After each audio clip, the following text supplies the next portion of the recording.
umpires calling them over and getting ready to start this first race after lunch. This is the Stonor, the open women's double sculls. It's the Ukrainian-Polish double on the left of your picture and the Australians on the right. A little bit tense, a little bit blowy. Zoe's just saying a bit blowy. Yeah, you can see there the winds just blow across. Really picked up the Australians' bows. There you go, they're off now. A little bit of calmer water down by the islands, but they are going to be hitting that headwind very soon. Really nice sharp starts from both crews. I think the Aussies might have just jumped out there a little bit ahead of the crew from Ukraine and Poland. Yeah, they went off very nicely, but you can see the way the flags are flying, bending in the breeze here. We've got a very, very gusty day of racing. It dropped a little bit during the lunch break, but now it's looking pretty strong. And as the island's cover disappears, you get a side wind, a crosswind to blow you across. So here are the Australians. That's Lucy Coleman, 24 years old, in the stroke seat. Behind her, same age, Annika Reardon. Really strong Australian double there. New combination, but getting their time together racing in the lightweight double sculls.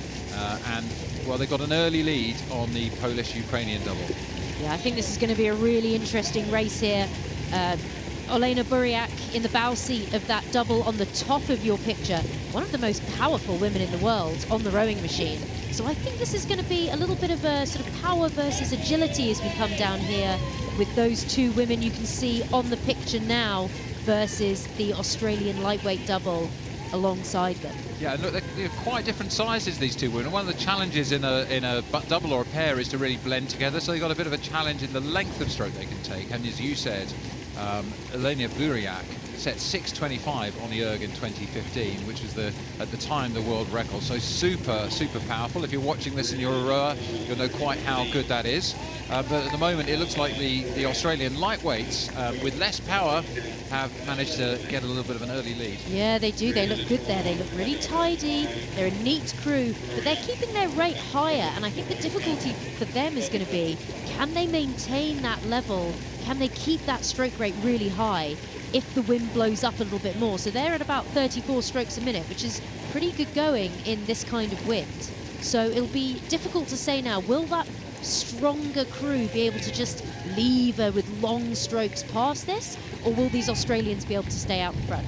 That is the question for both of these doubles. And yeah, the wind, well, it slows the boat down considerably, both when the oars are in the water, but even more so when the oars are out of the water. So when Zoe's saying 34 strokes a minute, that's a pretty strong rate here. I guess you've got so much more drag on the boat between strokes, and that makes it harder to get more strokes in per minute. But the Australians at a solid 34, that's quite a nice cruising pace for any conditions, isn't it, in a double? Absolutely, Matt. But if you look at those flags at the top of your screen, you can see just how windy it is. These crews, you know, they look really neat and tidy on the water despite that, which goes to show the quality of rowing here of all four of these women. Yeah, and yesterday, this double, they had a fairly close rate of 3/4 length victory over Bar and Mead. So they've had a really tough race so far. Well, they're going to be super fit, having trained quite a bit on this stretch more recently. But you can see the strain really starting to show. They're locking and levering back into the wind. You can see the conditions a little bit bumpy as well. That makes it harder. Balancing the boat makes it more difficult to apply the power fully. Yeah, absolutely. I think, I don't know how much we've had a chance to talk about this before, but the difference between these different wind conditions, traditionally they say that, you know, headwind's better for heavier crews, tailwind's better for lighter crews, but at the moment it's this Australian lightweight women's double of Reardon and Coleman who are putting themselves out ahead and look to be controlling this race. But I wouldn't write off that crew from Ukraine and Poland.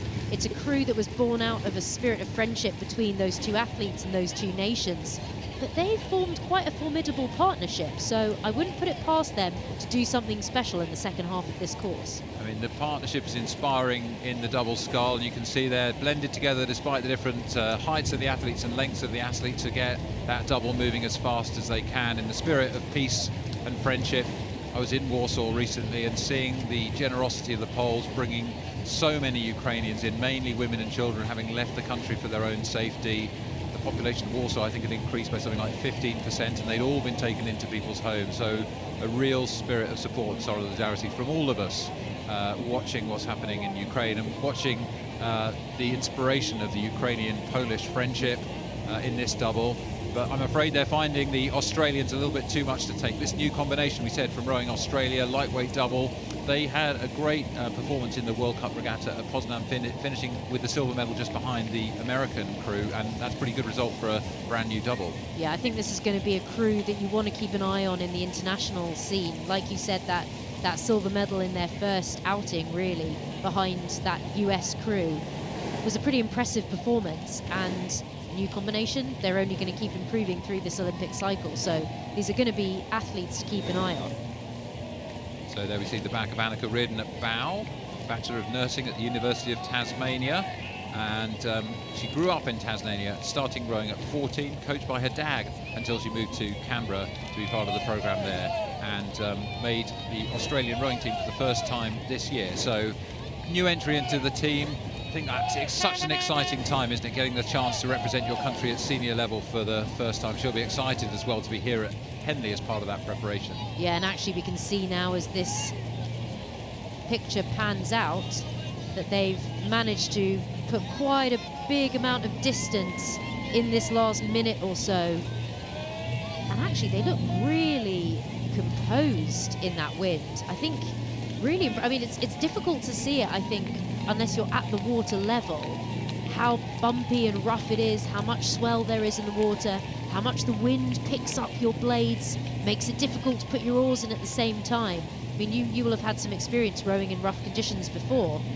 Yeah, absolutely right. And I think, you know, that's where the difference between a crew that's really well drilled and practiced and a crew that hasn't had so much time together can come through. And, well, the Ukrainian and Polish double struggling a little bit more with the conditions, and you can see the faces of the Australians there. Lucy Coleman sitting at stroke, very determined but really calm. And just as you're saying there, Zoe, you know, the water here is a little bit better perhaps, but just look how flat they're rowing. You know, flat is fast in sailing, and I think flat is fast in rowing too, keeping the boat level, the shoulders flat together, and for a relatively new combination, they look like quite an accomplished pair of scullers, don't they? That's absolutely right, Matt, and I think it's similar to the way they talk about running as well in terms of technique. You don't want to use up energy going up and down. It's the same in rowing, like you say.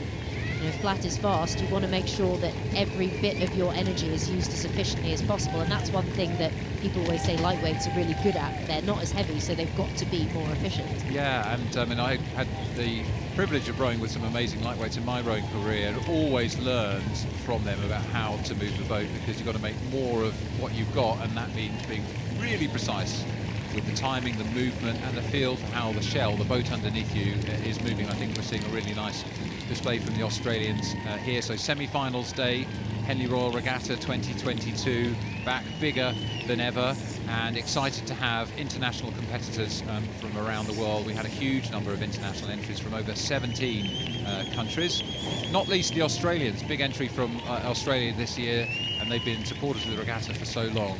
But there we go, look at that focus. Calm and controlled, efficient, long and strong from the Australian lightweights. Absolutely so, and I think that's one of the things that makes lightweight rowing often look so neat and tidy, is often that the scullers are, or the rowers are, a very similar size because of that weight limit. So these two scullers look just perfectly in time with each other as they come down towards the progress boards. But I think, you know, it shouldn't be discounted what this crew from Ukraine and Poland have done here. They had a manifesto that the world should work together, not fight against each other. And I think that's something that we see a lot of at Henley. We see fierce competition on the water, but a huge amount of camaraderie and respect around it. And I know that this double have got a lot of support here on the banks. You can hear it now from the stewards as they row up behind the crew from Australia. Yeah, so well done to the Australians, but in the Polish-Ukrainian crew, two times Olympian, world and Olympic, European champion and multiple world record holder, Elena Buriak in the bow seat, and in front of her Agnieszka Kobus-Zawojska, who is also first-time Henley Regatta competitor. Agnieszka and her husband are currently hosting Elena and her husband as refugees, and so they've got plenty on their minds, but they've come here to demonstrate how sport brings nations together in the spirit of competition. And thank you for being at Henley. You've inspired us, and we are with you.